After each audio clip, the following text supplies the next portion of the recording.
When I got started in the auto business in 1996, this was the spot that you wanted to be at. Now, mind you, the Rock was known for a lot of things.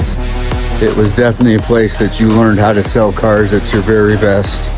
It was a place that was zero tolerance for anything other than doing your job and doing it at the utmost.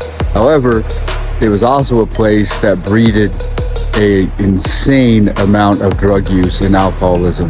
Fortunately, we all knew way too many people that came to work here that never made it out of here. And it's almost ominous to watch this place be tore down and be ripped apart, because that's literally what it did to so many people back in the day. Wow, what a feeling.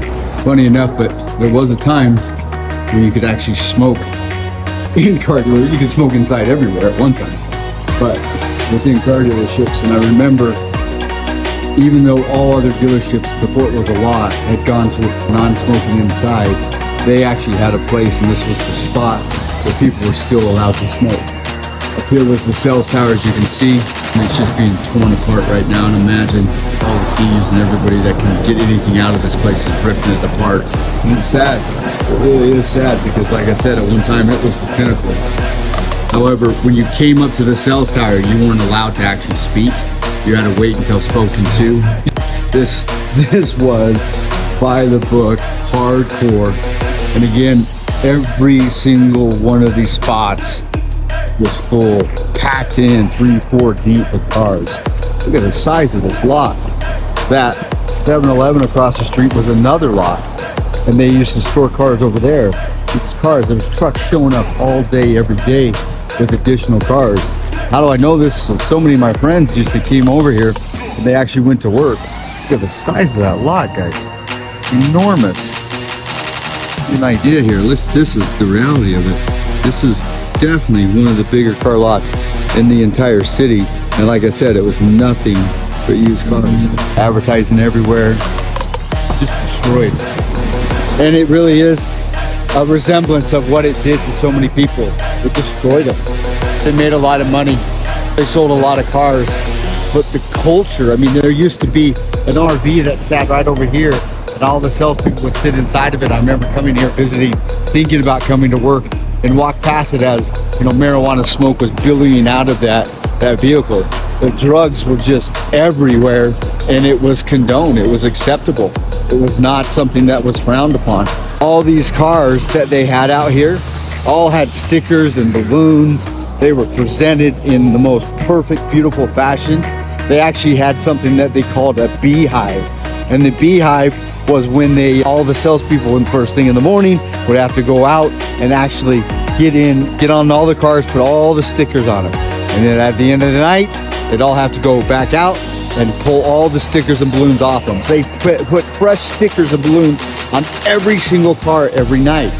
They would have this, once the dealership closed, they would lock it up. However, nobody was allowed to leave until the last deal was done. So even if you had finished all your deals and you didn't have any deals going on, you had to wait till the last person left. Most guys were here till midnight, and then they were back here at 8 o'clock in the morning. Guys, I don't know about you, but there's very few people that have the capacity to work those hours without the use of drugs. Again, it was designed almost to make it impossible not to use drugs. And then the heartache and pain that it would cost families as it destroyed the families. What else are you supposed to do but drink? It was just the culture. It was what was built. And we all looked up and revered and respected it because it made money, and a lot of it. It sold cars and a ton of them. It's really sad. Very sad.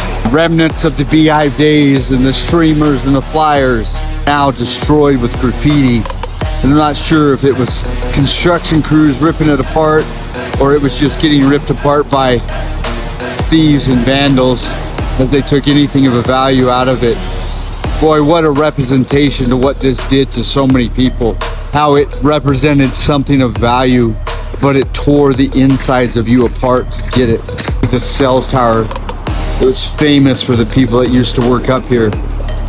All dead. The original Rocky's, the owner who owned it, dead. His son dead. I didn't know too many of the guys that worked here, but the ones that I did, like Stretch, he was famous and well known for his ability to run an auto dealership, dead. And what did they die of? Drug overdoses, cocaine. We never talk about it, but that's what happened. Smoking area. How many people did it cause cancer to because you were allowed to still smoke while actually selling a car?